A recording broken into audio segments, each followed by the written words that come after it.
To finish up the non-avian reptiles living, okay?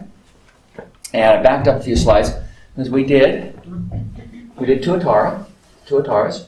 We did the squamates, lizards and snakes, and now we're doing the crocodilians, right? So, crocodilia, I just backed up a few slides.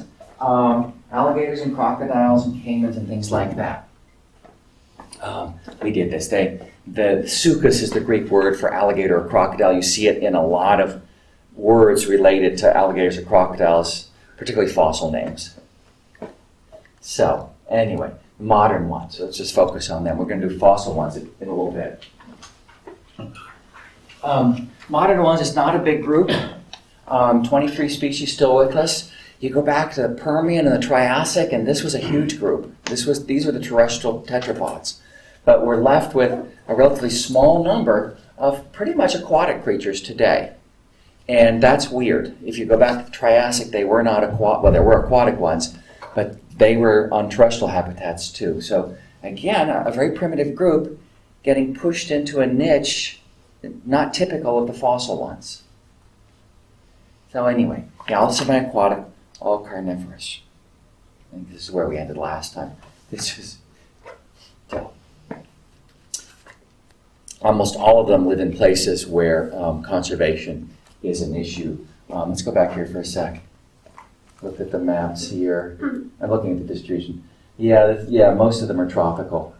And so in tropical habitats across our planet, we're seeing tremendous pressure on those habitats from humans. So almost all of them face conservation issues.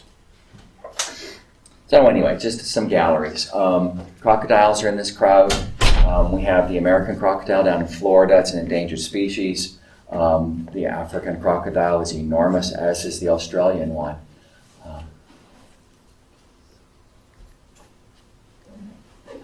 Alligators, you just glance at them, they look a lot like crocodiles, and it's just fairly similar. We are blessed in North America with the American alligator. It's a wonderful creature. Dangerous, to be sure, but it's part of our natural heritage, and they're really kind of neat. And there's also a Chinese alligator as well. First time we took my she was 2 at the time, 2 or 3, took my daughter to the Santa Barbara Zoo. Right as you walk in, there's some Chinese alligators. And I looked down and said, "What is that?" Because she had lots of nature books. She knew animals. She looked down and she said, "That's a dinosaur." And we'll see in a few minutes, that's not so far off. Caimans are generally smallish crocodilians, tropical again. When I was a kid, you'd see these in pet shops. They're about this big when they're in the pet shop. They do get a little bigger, but not as big as alligators. But the last 25, 30 years, kind of trendy, probably inappropriate pets have become much less common than when I was a kid. You'd see raccoons in pet shops when I was a kid. Yikes. And skunks. Decent skunks. But largely tropical group. There's a bunch of ones in the New World and on the Caribbean islands, and like I said, you occasionally see them in the pet trade. Probably illegal today, probably all protected. And there's the caimans of South America. I just found that cool slide there. How can you tell the difference? I'm not sure. You could look that up pretty easily. I'm not sure the difference. But I know if you're looking at alligator, crocodiles, how the teeth are arranged. But my experience, when I think of caimans, is fairly small. And there you go. That's what I like we see in the pet shops. But they do get big, some of them. But that's just a cool pet. You'd be feeding it mice, which is kind of messy. There's a South Asian one called the gharial, which is another critically endangered species. The big, long beak there. When you see big, long beak with lots of sharp teeth, think fish eater. And this is a freshwater big river fish eater. Males have this big knob on their face, on the end of their snout, females don't. Critically endangered. There's nature preserves in Nepal and in India set up to protect this thing, but it's often very hard to, in some parts of the world, it's very hard to do conservation sometimes. That's just a great picture of a parent, it's like a dad, covered with little baby gharials. All right. So when we look at a crocodilian, and we'll talk about this in a minute because we're transitioning, we're going to go back to the Mesozoic and look at the ancient stuff. But this is a very ancient diapsid form, a modern version of a very ancient diapsid form. And in them, and we have a skull lab, which is kind of fun. We'll get the skulls out, and there's those diapsid openings. You can put your fingers in them. Another interesting thing about some of the crocodilians is we start to see the heart transitioning towards a two-pump system. And we've talked about this a bunch of times. Fish have a one-pump system. Amphibians and reptiles generally have a one-pump system. Crocodilians, the pump is the ventricle. And in crocodilians, we're starting to see a separation down there. So we're starting to see one pump to send the blood to the lungs, and then the blood comes back to the lungs, and the other pump sends it to the rest of the body. That's a four-chambered heart. And the primitive version of that is the ventricle, the pumping chamber, beginning to be divided. In a mammal like you, it's fully divided. In crocodilians, and I think in some turtles, there's partial division there. So it's a more efficient circulatory system. And negative pressure breathers, which is typical for amniotes in general, but they do it kind of a weird way. Their lungs are in blue here, and the lungs are attached to the liver, and there's muscles that pull the liver back. And so the liver pulls back and expands the lungs. It's just kind of a weird way that they do it. Diaphragm's involved there as well, but it's a little different than we do it. And I think I've talked about this, but we'll talk about it again when we talk about nesting biology. The American alligator, and I assume the other crocodilians as well, but I'm not up on their biology, are nesting species. And that's an alligator nest somewhere in the southeast. The female involved here, she piles up rotting vegetation and buries her eggs in it, and then she guards them.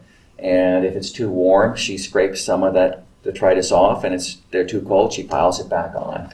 And she guards them very, very, very closely. And you have another picture here. There she is. And there's her little nest full of little alligator lings. So it's very bird-like. Or I always say this is more ancient than birds. We should probably say birds are very alligator-like. And then little alligator lings, little hatchlings come out, and she guards them and she carries them around. Look at that picture. This one there. She'll guard them for a period of time and carry them around. Tiny little alligators in her mouth.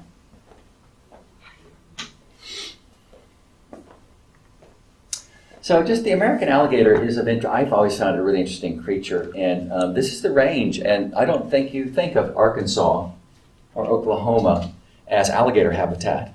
And in the 19th and 20th century, with hunting and habitat destruction, alligators lost a tremendous amount of this range. And we think of alligators as Florida, right?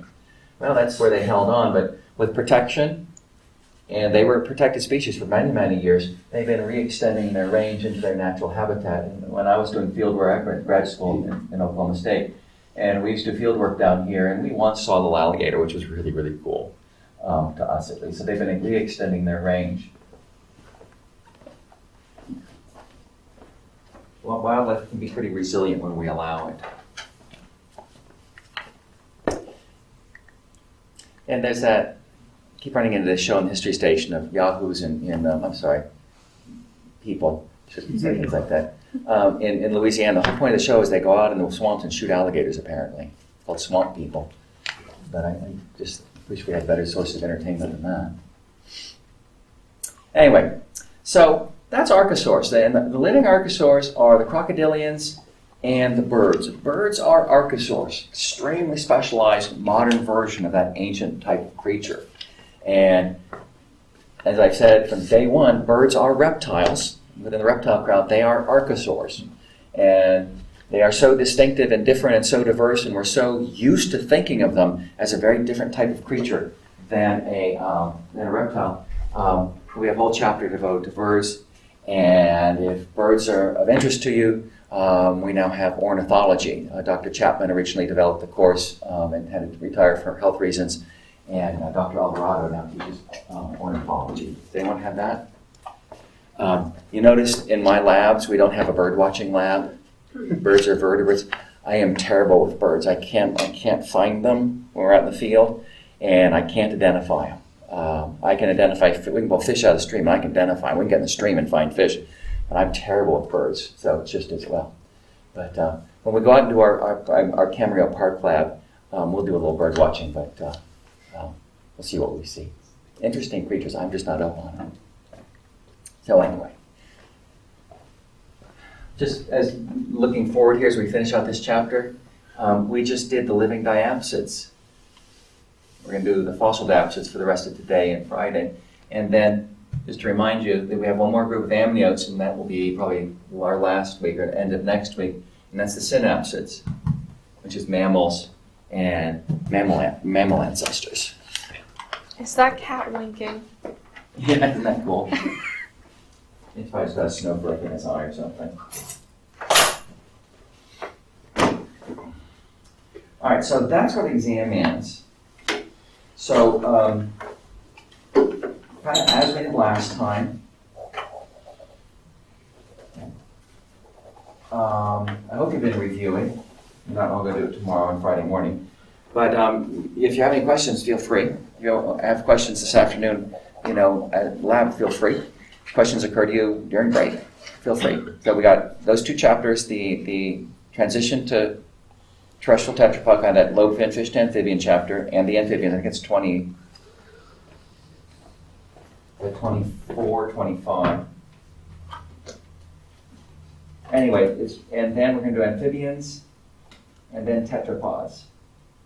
I can't read this tiny letters. So,